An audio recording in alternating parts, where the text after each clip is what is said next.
Bom dia a todos. Nós somos o Cielo Cast, um podcast que vai tratar sobre inovação, sustentabilidade e empreendedorismo. Estamos hoje aqui na FEITEC, a Feira Inovação aqui na cidade de Passo Fundo.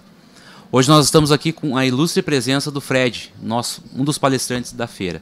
E aqui ao meu lado está a Manu, minha sócia nesse projeto da startup. Só dá um oi, porque a gente vai seguir a conversa no meio do caminho. Eu vou conversando contigo, mas bem-vindo.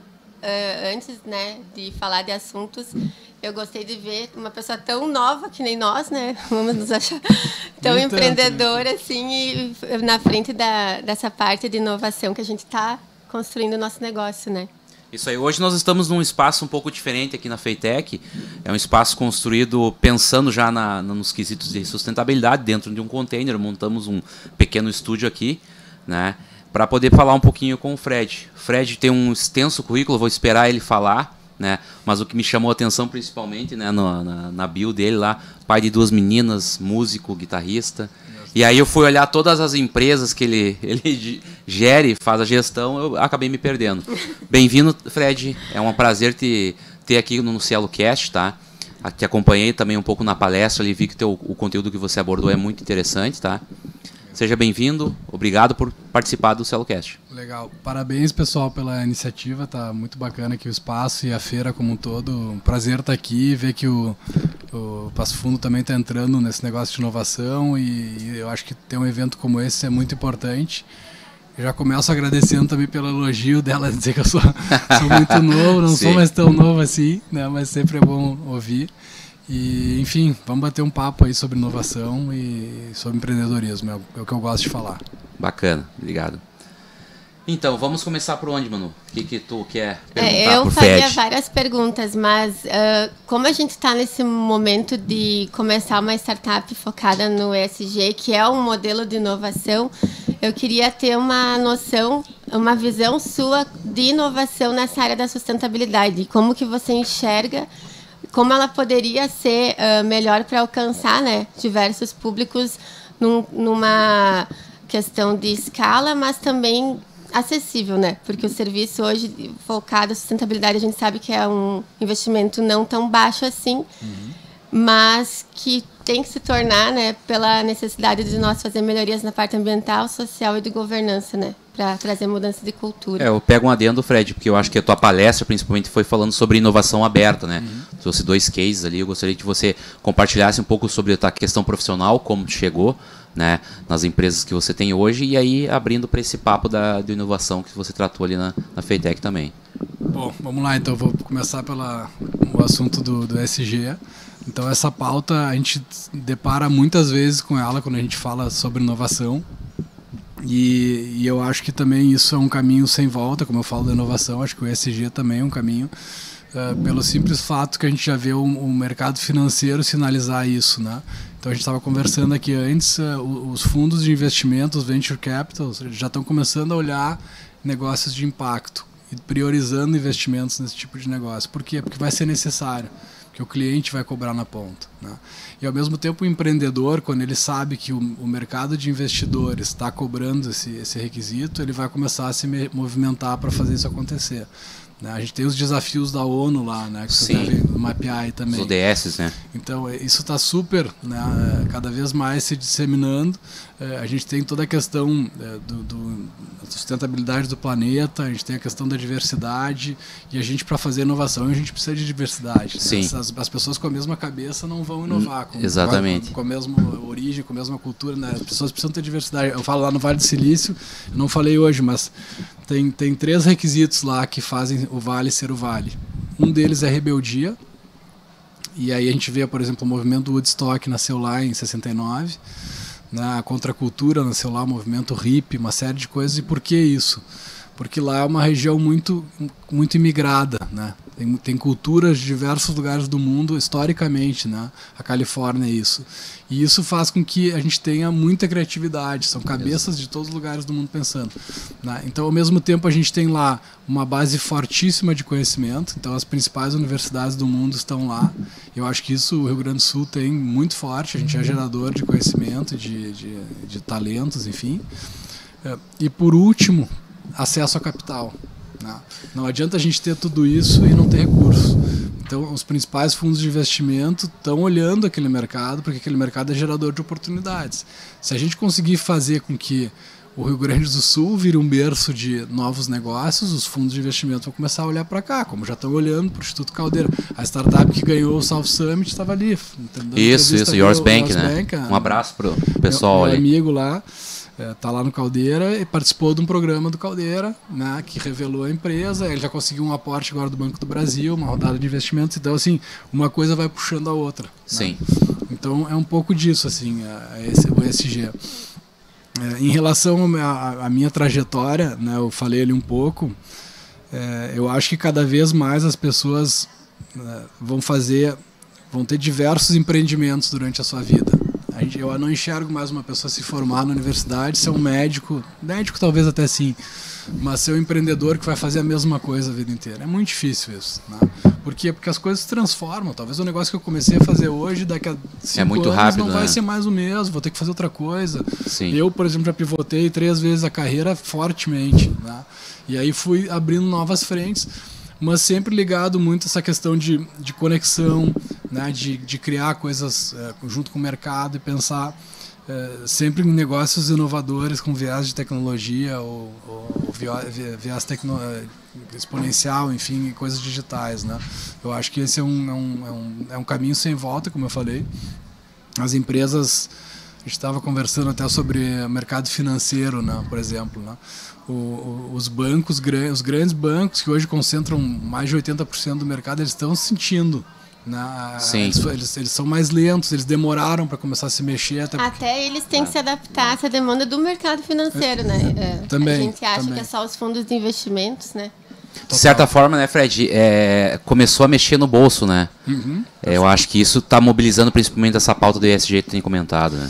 Eu acho que está pegando no bolso e eu acho que a gente está vendo não só ESG, mas a questão da inovação como um todo. Começa a gente ver os cases, né, de sucesso. Então a gente pega, por exemplo, de novo o mercado financeiro, a gente pega um Nubank. Quem é que imaginou, né, que o Nubank ia ter esse crescimento todo? É uma nativa digital, nasceu digitalmente, nunca teve uma agência, né? Antes uma barreira de entrada para se ter um banco era ter agências físicas, porque as pessoas queriam ir lá, queriam conversar com o gerente, né? Hoje, quanto tempo que tu não vai na... Eu não vou na minha agência, não sei, acho que... Aliás, eu não tenho mais agência porque eu estou em bancos digitais hoje. Mas assim, é uma coisa que não tem mais essa barreira de entrada. Então tu pode empreender. O Yours Bank é um caso. O Yours Bank é um caso. Né, que foi criado por 2 gurias, né, que começaram a empreender e diminuiu. Eles não teriam condições de abrir um banco há, sei lá, 5 anos atrás, talvez. Né, porque era muito caro fazer isso. Tecnologia, a regulamentação mais pesada. Hoje tem uma regulamentação aberta. E eu falei um pouco lá. Por isso que os negócios da quádruple hélice, da inovação que se fala, é importante, porque o governo ele também barra processos inovadores. Se a CVM não tivesse modificado, né, o Banco Central, a legislação, não seria possível criar um Yours Bank. Assim como uma série de outros negócios no mercado financeiro.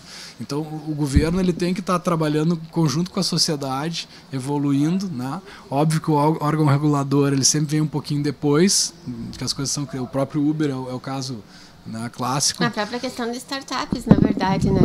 A regulação. Total, o marco regulador. Marco regulador, né? E o Uber é o caso, né? Ele entra no mercado, não tem nada. Eu lembro quando o Facebook entrou aqui, né? Os pagamentos eram feitos no exterior, por cartão de crédito, depois começaram a tributar o Facebook, enfim. E o Uber é a mesma coisa, sofreu então. Mas a regulamentação, a regulação ela é importante também para criar o ambiente para surgirem os processos inovadores, né? Porque senão é um bloqueio que é intransponível. A gente não consegue, né? A gente vai abrir um negócio, vai ser multado, vão caçar, vão ter problemas, né? Então eu estava mesmo comentando, a gente estava com uma... E essa parte que você comentou só, acrescentando, né? É a questão da reputação das empresas, né, também. Vai receber uma multa, vai isso e aquilo, total. que tem a ver também com essa demanda do ESG, que é bem... Vocês estão atacando um negócio que eu acho que vai crescer muito. Sim. Eu acho que quando o cliente começar a demandar isso, vai ser mais do que é hoje. Hoje é o mercado financeiro, talvez, né, pressionando isso.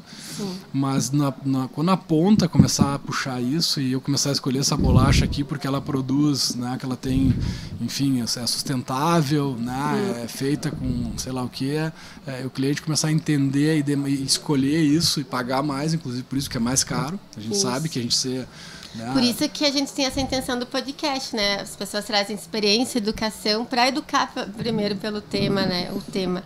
Essa parte do Caldeira, eu queria fazer uma pergunta, porque na minha visão, o Caldeira está trazendo uma experiência gigantesca para o Estado, que é em relação à cultura, mudança de cultura, né? Coisas que a gente tem dificuldade de fazer aqui, que é unir vários elos para dar certo, né? A gente tem uma questão de ego, às vezes, então a gente olha para vocês lá, meu Deus, né? Eu até pego uma frase que o Fred comentou no início, que agora Passo Fundo está entrando no caminho da inovação, mas é uma questão assim, a gente tem muitos ativos de inovação e a Feitec está tentando fazer isso, é juntar todo mundo para realmente se mostrar para o mundo, né?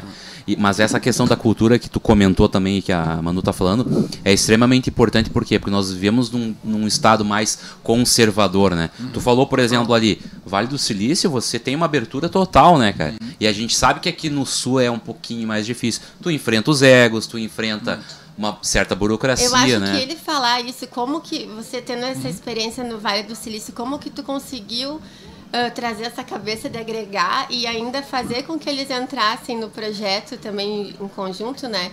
Porque é uma mudança total. Vamos lá, né? Assim, o romance é bonito, mas a realidade da exatamente, e eu acho que o que aconteceu aqui foi um pouquinho que eu falei ali, que é o alinhamento dos astros, né? Ou seja, eu também achei que eu ia me deparar com barreiras enormes, né, de ego, de medo da concorrência, do gaúcho ser fechado, né, e eu tive uma surpresa muito grande quando a gente começou a fazer as abordagens nas empresas com o projeto do Caldeira, em ver que o empresário estava aberto para isso.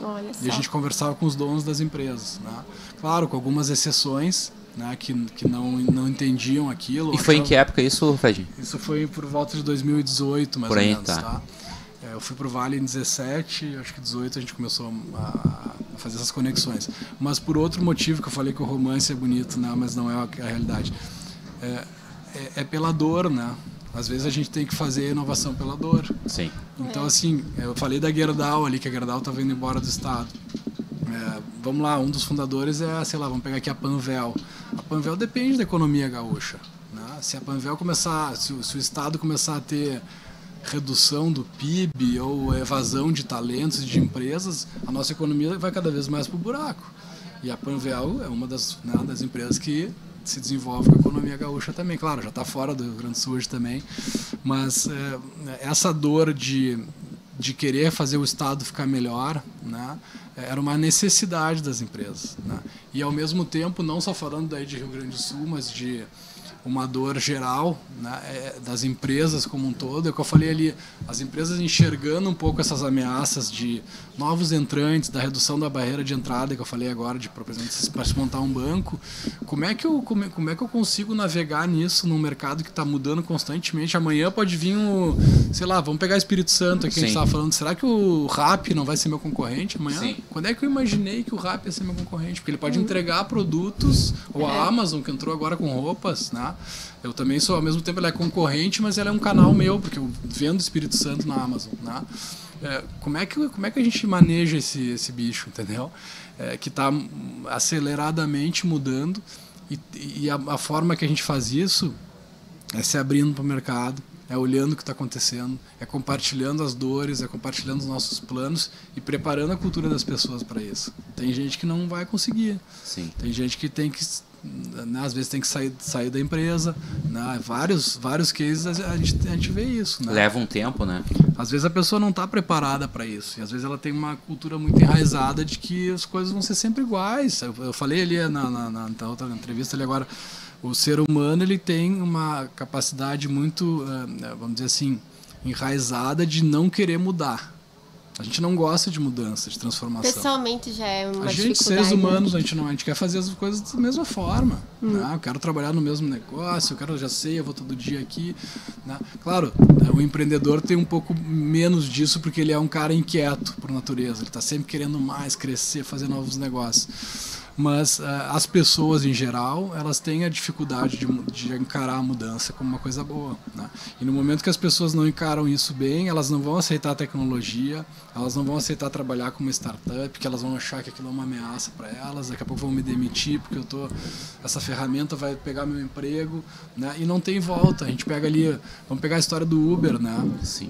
Não tem o que os taxistas vão fazer agora. Eles podem fazer o lobby que eles quiserem. No momento que o cliente pede, dizer eu quero Uber, o Uber vai vir. E o Uber chegou aqui, a gente quando vê, o Uber estava dentro da gente, não estava nem vendo mais. Né? Então é isso, né? Se os taxistas tivessem se reinventado, eles podiam ter, talvez eles inventado o Uber, né? Talvez melhorado os táxis. Né? Que era sempre também, um problema, os táxis ruins, nos tratavam mal, né? O cliente foi lá e disse, não quero mais. Vamos usar a tecnologia para melhorar isso. Então é muito legal de ver isso está acontecendo na nossa geração aqui, né? E tem o slide que eu mostro ali de, ao mesmo tempo, a dificuldade das empresas vai ser cada vez maior de acompanhar isso, né? Então eu mostro ali o gráfico do S&P 500 lá da Bolsa Americana, as 500 maiores empresas. Cada vez as empresas conseguem ficar menos tempo, elas não conseguem, antes elas ficavam 60 anos nesse índice, e agora elas ficam menos de 15, na média, né? Porque cada vez mais difícil, né? Cada vez mais difícil de se manter. Vamos pegar lá, pega um case aqui que a gente fala, Kodak, né? O case Kodak, que é clássico, câmera digital. Kodak teve a câmera digital na mão para fazer. Vamos pegar o case Blockbuster. Né? Clássico também. Então, assim, esse tipo de negócio, no momento que eu tenho uma cultura preparada, a Netflix se reinventou várias vezes. Eu li o livro dele agora, A Regra Não Ter Regras, é um baita livro, aliás, né? Ele fala ali da transição que ele fez lá do movimento que ele fazia o aluguel, né, na época dos DVDs, né, e a transição para o modelo digital, depois criar conteúdo e toda a cultura por trás disso da empresa que, enfim, não tem limitação de férias, não tem é uma hierarquia muito aberta, as decisões são descentralizadas, existe autonomia, inclusive de orçamento para uma pessoa que está num cargo inferior poder tomar decisões e assumir os riscos da decisão dela, mas ao mesmo tempo se ela errar também dizer tudo bem, acontece se tu errares, a inovação faz parte errar, mas aprende com o teu erro e faz melhor. Né? Não é que tu pode errar 1000 vezes, né? Mas acontece errar, a gente tem que aceitar o erro também. Então tudo isso, a cultura propicia a Netflix a se reinventar, porque tem as pessoas atrás super preparadas para isso, né? Então é um pouco do resumo. Isso que você falou, até eu lembro no começo da startup ali, que eu venho de um modelo de consultoria, né? E quando eu comecei a trabalhar para nós construir a startup, meu Deus, como as coisas são rápidas. Tem que errar rápido, aprender rápido e não sei o quê. E no modelo de consultoria a gente vai e às vezes a gente nem sabe no que está errando, né? E isso aí que você falou é bem legal para inovar. Só que se não tiver cabeça, até a sociedade é difícil, né? De montar, porque as pessoas têm que ser um pouco fora da curva, assim, tem que ter uma cabeça... Mas assim, o que eu posso te dizer? Quando tu entra num ambiente que te propicia isso, tu te enquadra aquilo, né? A pessoa que entra numa Netflix e não tem essa cabeça, ela vai ser expelida. Ela vai ser fora. Ou ela nem vai entrar. Ou nem vai entrar. Né? Quando a pessoa entra num caldeira lá, quando a gente entra num lugar, a gente já sente, cara, isso aqui é diferente. Um monte de empresas no mesmo ambiente, concorrente, um de frente para o outro, parede de vidro, tudo. Então, assim, quem não gosta daquilo não se sente bem ali. Não se sente bem. Vai ser repelido também pelo ecossistema, pelo ambiente. Né? Vai buscar outra coisa, vai fazer outra coisa. Talvez existem negócios mais tradicionais. Não é tudo... E né? isso que existir negócios tradicionais, uma coisa que a gente estava estudando, a gente está num momento que tem várias gerações ao mesmo tempo, né? Então, a gente está se adaptando. A geração que vem ainda é a que mais vai exigir a questão da sustentabilidade. Vai. Só que a gente também não pode... a geração vai ser assim, porque a gente sabe que não é 100%, né? Não dá pra gente dizer que o perfil das pessoas de tal geração é assim assado, porque tem pessoas mais velhas, por exemplo, que abraçaram a nossa ideia da sustentabilidade, que às vezes acham que os mais velhos são mais... não tem essa visão, sabe? É só negócio, lucro pelo lucro e tal. E não, para ter ideia, nos parceiros que nós temos aqui, que depois eu vou citar, os patrocinadores, a maioria que a gente tem, a gente se surpreendeu, né? A gente foi atrás de empresas que têm no seu marketing ou na sua imagem a sustentabilidade, mas os que mais investiram são empresas que estão, que nem você disse, as maiores, mas também que estão querendo ver o que é isso, aprender. Então tem aquela visão, tem a se intenção der certo, eu vou. É mais ou menos o que tu falou no início, que você né, falou, Fred? Que tu se surpreendeu com esse movimento de inovação aqui, porque achou que as empresas iam ter uma barreira muito maior, né? Mas parece não. E assim, ó, essa mudança de cultura, ela leva um certo tempo. A gente passou, por exemplo, um período pandêmico. Sim. Nós estamos mudando, né? A transformação cultural, ela é longo prazo. Pegar uma empresa tradicional, longo prazo, né, e transformar ela, e ela tem que ser comprada pelas lideranças, né, para que tenha um reflexo em todo o ambiente do negócio. Ela tem que ser feita com gestão, né, ou seja, a gente tem que medir, a gente tem que diagnosticar. Vocês são de consultoria, você sabe, né?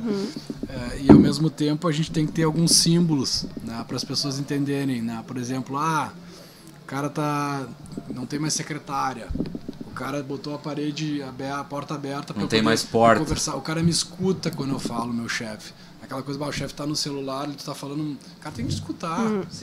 Senão ele tá desvalorizando o teu trabalho. São pequenas coisas, às vezes, que são símbolos. O ambiente, por que o Google, história do puff colorido, não é só o puff colorido.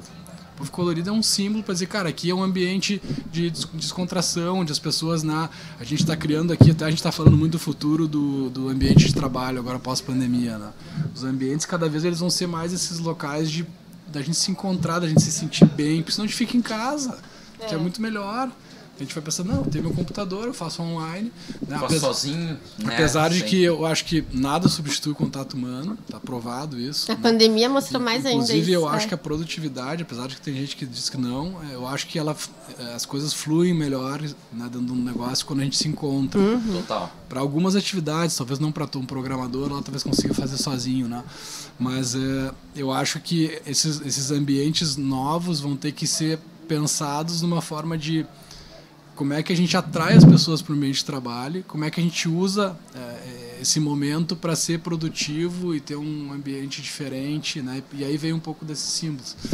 Então é um pouco disso. A questão que tu estava falando antes das empresas e a questão do ESG, eu vejo muito as grandes fazendo, tá? E até por uma questão de recurso, tá?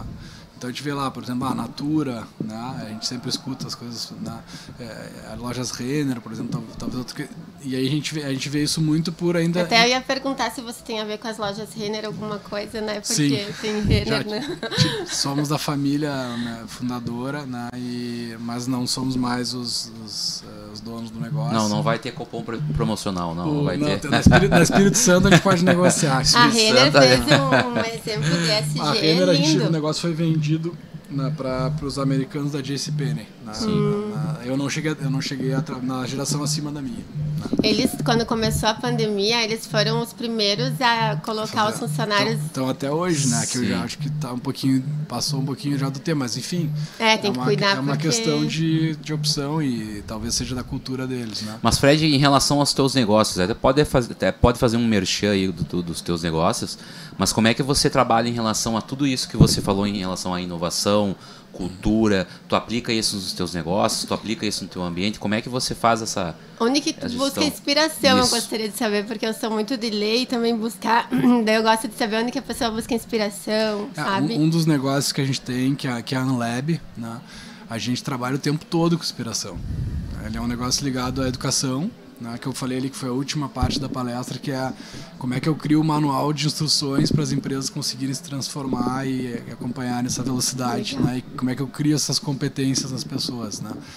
Só tem um caminho, educação, né. Então a gente trabalha muito forte com programas, né, a gente criou trilhas de conhecimento, programas que a gente opera, B2B, para corporações, onde basicamente a gente está o tempo todo mostrando coisas, né? Desde o que uma empresa está fazendo, por exemplo, dentro do Instituto Caldeira lá, né? A gente traz essa empresa para conversar, abrir como é que ela trabalha dentro de um hub, né? A gente faz missões para fora do país, missões dentro do Brasil também. A gente recebeu uma turma do Espírito Santo agora, do Base 27, que é o Caldeira deles lá. Sim. Para mostrar o nosso ecossistema. Então a gente está o tempo inteiro sendo bombardeado por coisas, né? Startups, pitch de startup. Conversando com todo mundo. O tempo todo. A Unlab ela é uma espécie de hub educacional, vamos falar assim, que trabalha nessa camada de sensibilização, de alinhamento, de criação de mindset. É muito isso, né? E aí com essa base bem formada, eu consigo gerar transformação. Depois a gente tem diagnósticos que vocês também devem fazer para entender como é que a empresa está e aí dar os próximos passos, né? Mas o fundamental é trabalhar pessoas, cultura, né? Educação e essa parte inspiracional, que é um pouco, às vezes eu tenho que ir para fora, ver um negócio lá no Vale, né? Ou tenho que ir para São Paulo ali, que é mais perto, ou para Floripa, e enxergar um pouco isso acontecendo, para poder acreditar e sair da zona de conforto. Sim. Né? Então esse é um negócio que a gente opera a inovação, vamos dizer, ali dentro. Né? Até vamos perguntar para ele, nós da startup, né, como que a gente pode lá no Caldeira, digamos, contribuir e também agregar a nossa startup com todos que estão lá, né? Daqui a pouco faz uma parceria, um novo modelo de negócio. Como que você vê isso, sabe? Eu acho que vocês têm que ir lá primeiro, sair de Passo Fundo. A gente foi, já 2 ou 3 vezes. Inclusive o Pedro Valério, acho que ele tem uma palestra no sábado pela manhã aqui. Não sabia. Na Jornada da Inovação. Legal. Da Federação. E a ideia é também fazer uma conversa. Porque eu vou ser sincera, aqui, né? eu comecei nesse mundo visitar, é bom você ver uma pessoa às vezes leiga no assunto das startups, né? Eu comecei no evento do Gramado Summit que a gente foi, em Porto Alegre. E eu comecei a ver a conexão, nossa, como é um mundo diferente, sabe? A gente tem que entrar nesse mundo porque é apaixonante, né? Depois que tu entra... E é uma questão cultural, né? Por exemplo, a gente estava passeando aí pela feira e o pessoal meio que... É uma espécie de uma surpresa, mas como assim todo mundo falando ao mesmo tempo, né? Todo mundo conversando com todo mundo, não se vê mas como isso é se vê, um produto da inovação, né? Bom, vamos lá, o Caldeira, então vocês vão estar com o Pedro. Então o Pedro é uma ótima forma de conectar, né? Ele pode explicar para vocês como é que funcionam lá com as startups. Eles têm vários programas lá, inclusive o Ebulição, que foi esse que eu falei da Yours Bank. Ele está rodando, ele roda a cada 6 meses, tem uma nova seleção, acho que vale a pena participar. Né? Eu olhei o edital, a gente estava recém... Tem o Conecta, que é um programa também que conecta soluções a demandas dos fundadores, então ele é feito por rodadas também. Então daqui a pouco existe uma problemática de ESG que vocês podem resolver, então acho que tem que estar antenado nas temáticas. Nas temáticas, né? Funciona por temáticas, né? E eu acho que é possível, inclusive, vocês estarem lá até fisicamente, né? Eu pensei muito nisso. Então o Pedro depois explica, tem um plano lá de membership, né? Que é uma espécie de associação. A gente não tem um escritório lá fixo, vamos dizer assim, mas tu pode usufruir dos conteúdos e da parte do coworking lá, então é uma forma de conectar até negócios menores, né, que estão em fase de início, assim. Então o Caldeira é o que ele quer falar com vocês, né? Sim. Então falem com o Pedro e se precisarem também de mim lá, me acionem, porque a gente... E a Tijolo, queria que tu falasse um pouco dela. O Tijolo tá num momento super legal, até saiu hoje no Jornal do Comércio, uma matéria bem bacana, explicando um pouco. São 31 empresas já associadas que estão trabalhando, é um cluster, né, um hub de empresas com a temática de construção civil e mercado imobiliário. Então ali imobiliárias, construtoras, prestadores de serviço, até varejo tem ali, varejo da construção está ali também.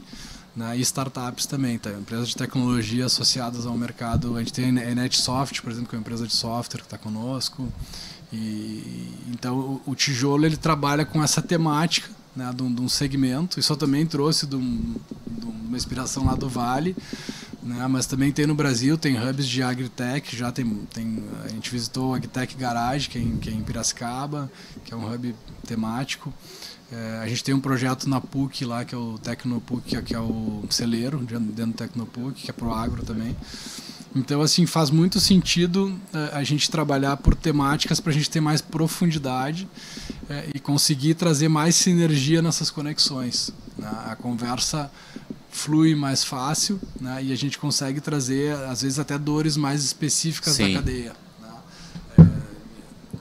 Sei lá, vamos pegar, por exemplo, agora está se falando em o canteiro de obras, né? Ele é muito ineficiente, ele tem muita, até para o ESG, ele tem muito lixo, perda, ele poderia ser muito melhor gerenciado com tecnologia.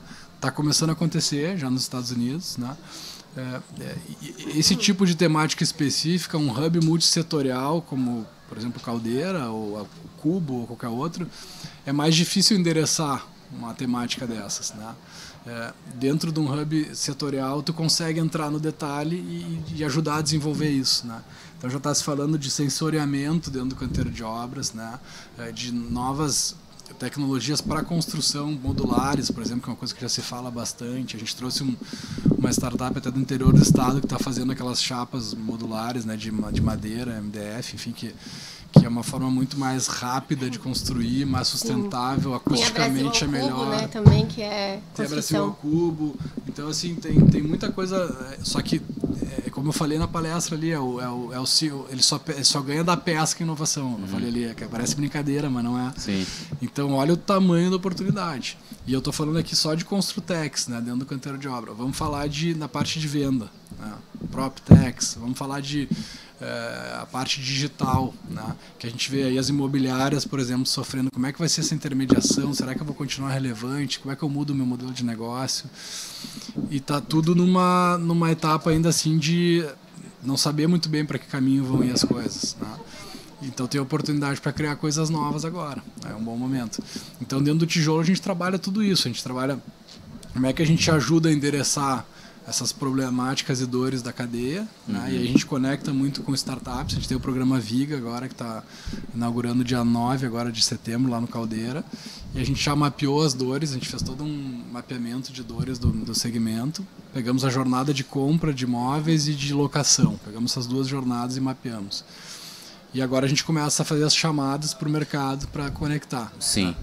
E fora isso, a gente tem toda a camada educacional, os workshops, né? E aí a gente usa muito a bagagem da Anlab também. Porque a Anlab já tem os programas. Já tem os programas. Então a gente acopla isso pro tijolo e desenvolve lá dentro. Nesse modelo de hub, a parte da construção, a gente tem uma ideia aqui que está organizando a governança da construção, que é um grupo de pessoas assim que estão alinhadas com esse teu propósito, que a gente pode colocar eles em conexão mais. E a parte de resíduos é uma ela já está conectando aí, ela já está. O ideia como é uma governança. Já pegou o mindset aí. A governança é um parceiro nosso do nosso espaço. Eles vão estar aqui sábado de manhã. Isso, inclusive eles têm um sábado de manhã, tem uma palestra e vão fazer um podcast com nós. A gente pensou em colocar eles aqui para eles divulgarem mais o propósito da governança, e eles conectam muito com o que você tem. Nossa. E é um grupo de empresas da área de construção, engenharia, que podem fazer conexões contigo muito lá com o próprio tijolo. É por isso que foi essa a minha pergunta, né? Não, a gente está super aberto e excelente, cara. As coisas vão crescendo juntos, Sim. Né? A gente vai acoplando uma coisa a outra. A gente tem uma parceria boa com o próprio Caldeira, com o Sinduscom lá de Porto Alegre também. Então, assim, é um projeto que a gente está muito animado, né? Porque ele é uma evolução dos hubs também. Né? A gente começar a trabalhar temáticas, né? Daqui a pouco, será que faz assim? Então, eu tenho um hub agro, daqui a pouco um hub de varejo. Os segmentos relevantes para a economia, eles têm a capacidade de gerar transformação e relevância global. Olha o tamanho, a gente fala, a indústria da construção e o mercado imobiliário, ela não é um segmento, ela é quase o PIB inteiro, vamos dizer assim, ela é muito relevante. Né? Sim. Então, tem muita oportunidade, tem muito capital ali dentro, tem muito investimento, tem muita demanda de mercado.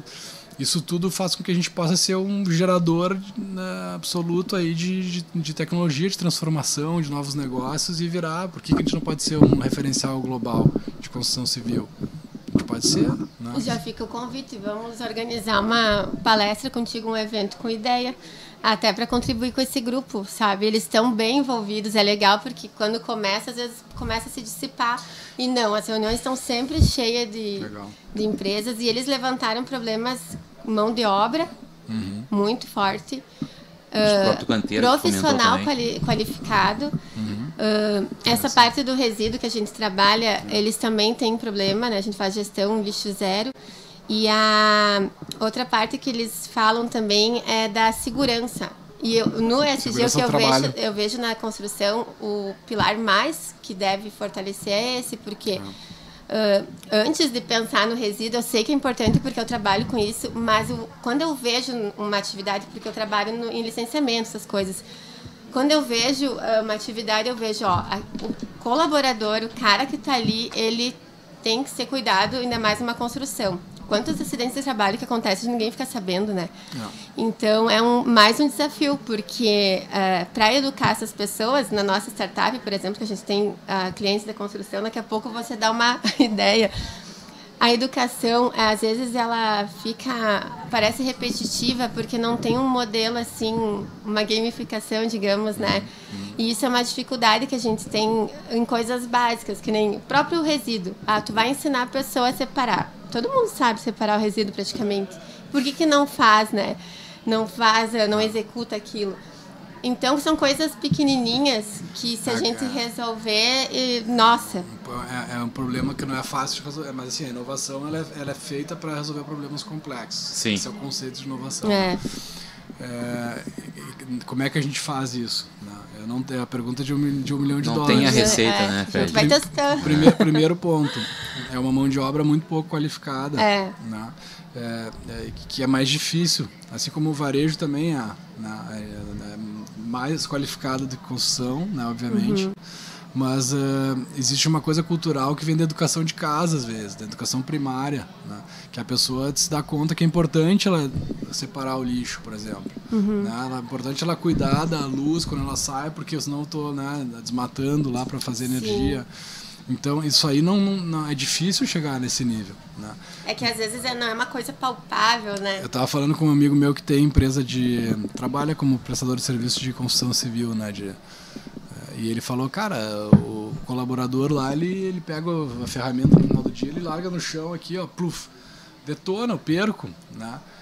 Tava falando lá, os extintores de incêndio que eles têm nas obras, os caras no final do dia estão jogando um no outro para brincar com o negócio. Nossa, olha o prejuízo isso para uma empresa que no fim é pro bolso dele mesmo, porque vão pagar um salário pior, porque tem mais custo, não consegue pagar tão bem o remunerar. Tu acha que ele enxerga isso? Ele vai lá e detona o negócio. Então, assim, isso aí é cultural, né? Talvez numa economia lá, será que lá na Suécia é assim? Dentro da obra? Não deve ser. Pode ter certeza, porque talvez o cara já aprende em casa os objetivos da ONU lá. A mãe dele já ensina ele. Tá na escola. É nesse nível, né? E por quê? Porque é uma economia super evoluída, né? Isso vem do ensino fundamental da pessoa, da família, né? Acho que a família leva muitos valores, né? E aqui a gente sabe que existe uma diferença social, uma série de características aqui do Brasil que a gente vai levar tempo para chegar lá, né?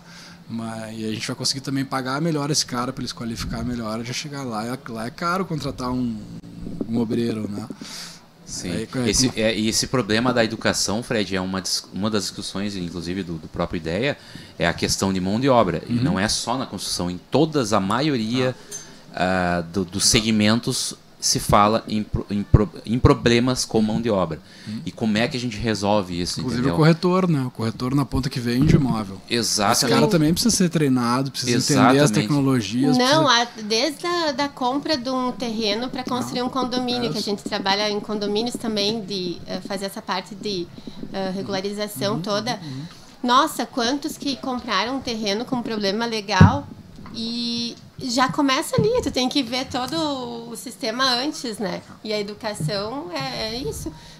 Vai ser educada a legislação, o que pode, o que não pode, né? Mas o trabalho de vocês, acho que também supre esse gap, né? Dentro das empresas, porque dentro das empresas tem esse gap de ESG. Sim, esse gargalo, de né? cultura também. Sim. Então a gente tem que primeiro convencer as pessoas e mostrar isso para elas entenderem com eu só vejo na minha visão, não sei se você vê isso. A construção civil está olhando mais para o lado da energia do que essas questões, né? Não sei se você... A parte de sustentabilidade, ela está relacionando mais com...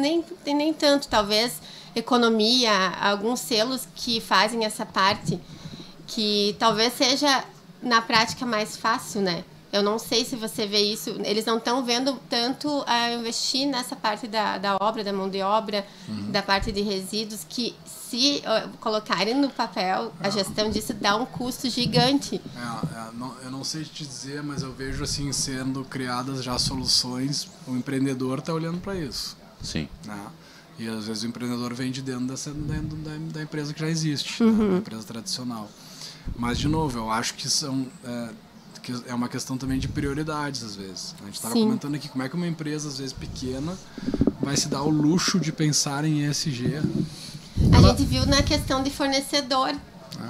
Os fornecedores vão ter que se adequar, talvez, a isso, nesse sentido. E aí que é o papel das grandes, é educar o menor, né? Isso, o menor, as grandes têm que... eu não vou mais comprar de ti porque não está alinhado. Não, educa o cara, ajuda, incentiva, né? Desenvolve a cadeia. Tem várias empresas fazendo isso já, as que podem, né? Depende dos fornecedores também. Se o fornecedor for mal, vão mal junto, né? Sim. Então, a gente vê vários programas já nesse sentido. Eu acho que já está acontecendo. Mas, de novo, canteiro de obras que a gente estava falando. Lá fora está começando, né, ainda as Construtex. Eu fui numa palestra há pouco tempo de um fundo, né, que só investe em PropTex e Construtex. Aqui no Brasil vai acontecer também, né, e tem estágios que eu falei. O último estágio é ter lá o sensoriamento de tudo, ter as câmeras, a inteligência artificial, etc e tal, né. O primeiro estágio talvez seja separar o lixo. Exatamente. Sim, o primeiro básico. Entendeu? Então, assim, a gente... Isso que eu falo, inovação, como falar de inovação se a gente nem separa o lixo, né? Mas eu tava falando aqui, eu vim para Passo Fundo aqui agora de carro, eu vim fazendo uma reunião, não consegui fazer o meu call na estrada, que oscila muito a internet, né? Esse é um problema que daqui a pouco a gente podia resolver, né? Sim. Ao menos algumas... Deveria ser um pouco melhor. Eu entendo que tem regiões que não comportam, né, o 4G, não tem fluxo, etc. Mas será que não tem uma forma da gente melhorar isso, a conectividade? Né? Tem o 5G, talvez vai ajudar nisso. Mas tem, às vezes tem coisas que são muito básicas que a gente não está fazendo ainda, né? Mas só o fato de a gente estar conversando aqui já é um sinal de que as coisas estão mudando. Sim.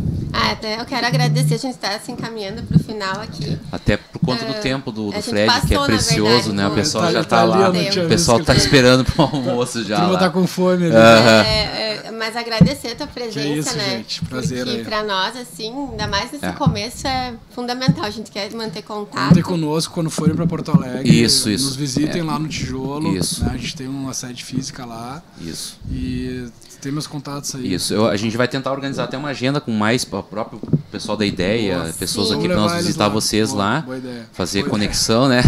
Fazer uma boa conexão. Mas, em antemão, eu te agradeço, Fred, pelo tempo, pela palestra que tu deu aqui na FEITEC, pelo espaço que tu nos deu aqui no Cielo Cast, tá? Eu acho que eu já te acompanho há muito tempo, é um profissional assim, que realmente faz a diferença nessa área da inovação, né? Não é só da boca para fora, né? Como empreendedor também acompanho um pouco do teu trabalho, né?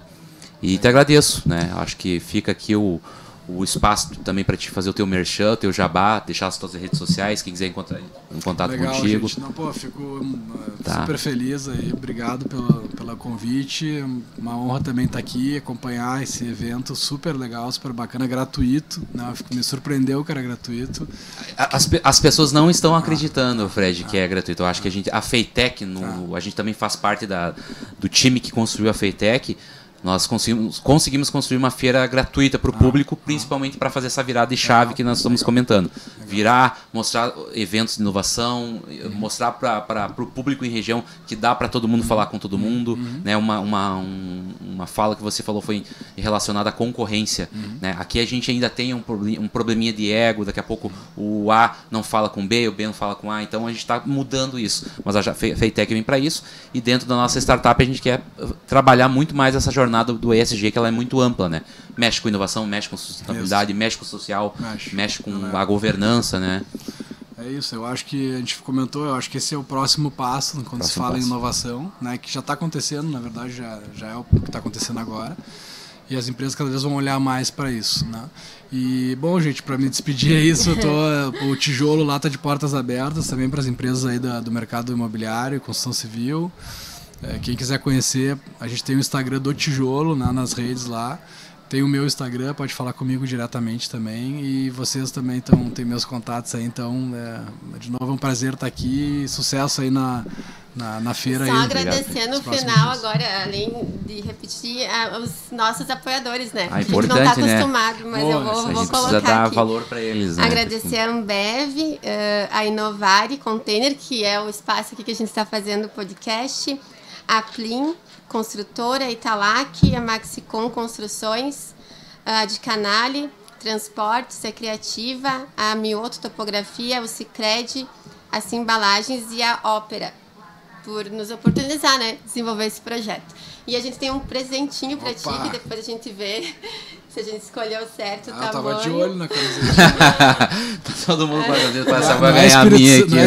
Não é Espírito Santo, mas na próxima na próxima a gente vai ter um... Obrigado, gente. Muito obrigado. Vamos tirar uma foto com ele aqui. Vamos lá. Isso aí. Obrigado, Fred. Tá ok, né? Valeu. Até mais, pessoal.